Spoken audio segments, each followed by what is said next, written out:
Hi guys, this is Sam with Spieler Custom Baits. I'm going to go over how I make my Finesse punch jig. I'm going to start off with a 1/4 ounce Gamakatsu double collared jig. Powder coated this with a metallic black. And we're going to start off by tying on that first collar. I'm going to be using 200 denier thread, and we're just going to make sure that we go over that entire collar to give the skirting material a little bit to grab onto. Clip off that tag end. Today we're going to be using a full-size living rubber skirting material. This is going to be a real thick round rubber. It imparts a whole bunch of action onto the jig. I'm going to be taking pieces of about 4 leg strands, and we're going to be tying that in real close to the head, making sure to maintain pressure because we want it to be able to flare out at the end.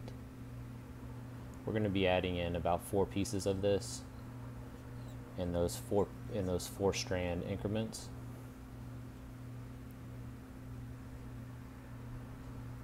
Tying those in, rearranging them to where we want them, and then really pulling down, minding not to cut through the skirting material.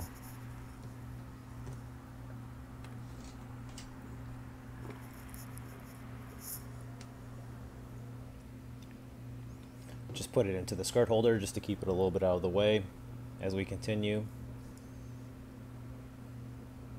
adding in these pieces and tying them in. I want everything to hang over way more than what I normally would because I'm going to shave this down and cut it at the end.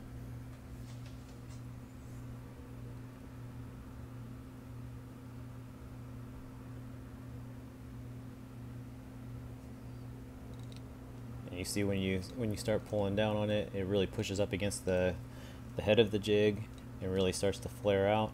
Once we separate that living rubber out, you'll see even more, impart even more action around that.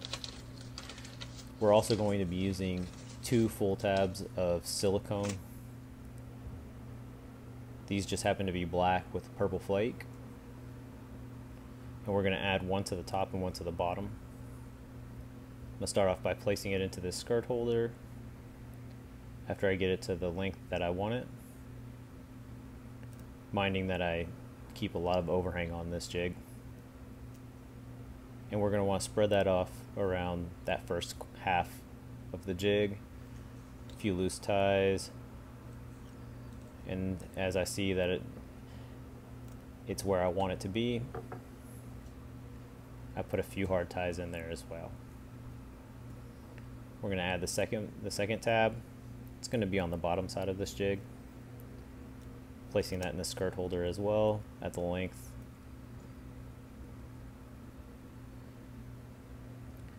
And it's going to go on the back side of the jig. Loose wrap, just kind of get it where I want it to be, and then really get some real tight wraps in there. Sometimes it helps to have a clip or to hold the top end of the skirting material just to keep it out of the way of your wraps. If you loosely pull it, a lot of times any type of skirting material you get stuck in your wraps will come out.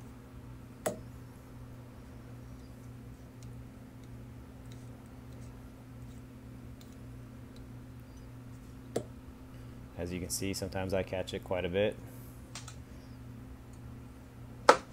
Then once we have enough wraps down, what we're going to do is we're going to whip finish. I do a double whip finish on every single one of my jigs. I just find that it holds that thread in just a little bit better.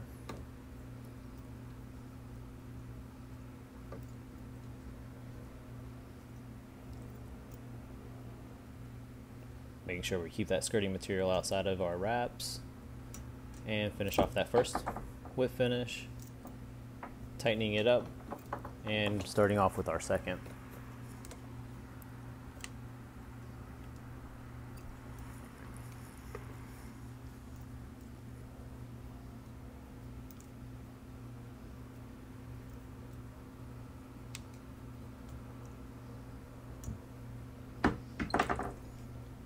Once we get that second one in, go ahead and pull that tight, and we're going to clip off our thread.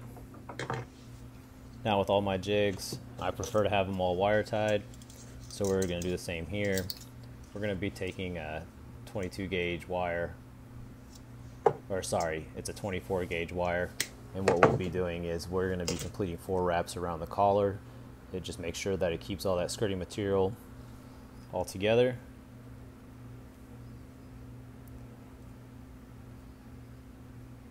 Going kind of carefully here, making sure that we get the 4 even wraps so it stays in between that already made collar on that jig head. I really enjoy these jig heads because they are double collared. It just makes it easier to add a plastic onto any type of jig that you're making.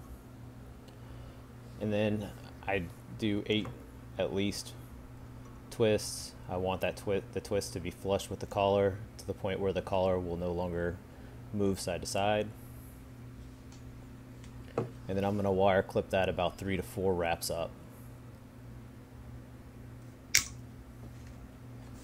Once I've done that, I take my needle nose pliers.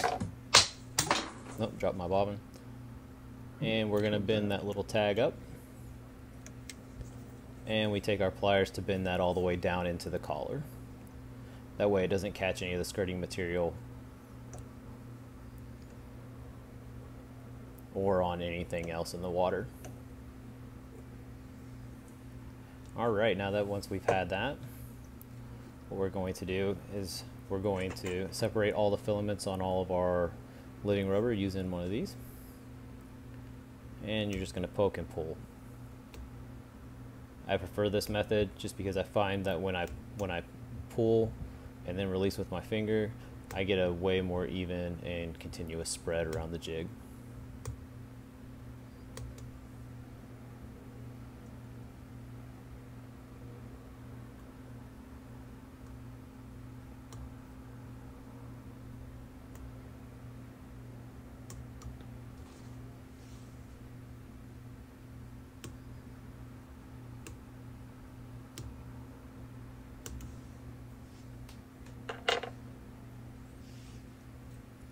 Alright, once we have that, you want to pull it up above the head of the jig, pay mind, and clip it where you find your most enjoy your collar to be. I even trim mine up just a little bit just to make sure that it's the length that I want. And then we're going to repeat for this backside. The living rubber really just gives it a whole bunch of action. It really makes it have a larger profile in the water, and it really holds more space in the water than the silicone jig, so mixing those in together gives it a real nice back profile.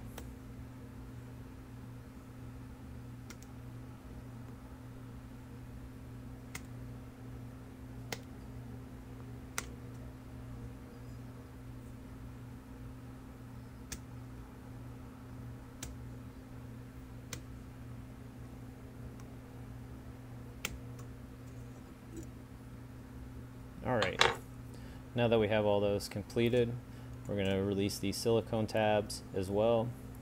We're going to pull back on this jig, kind of measure up where we want it to be, and we're going to go ahead and clip all of that back waste off.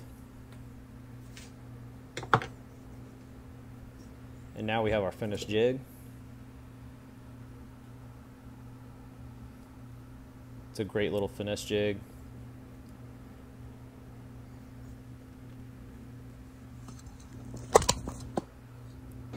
That collar imparts quite a bit of action. It definitely will be twitching in the water very well.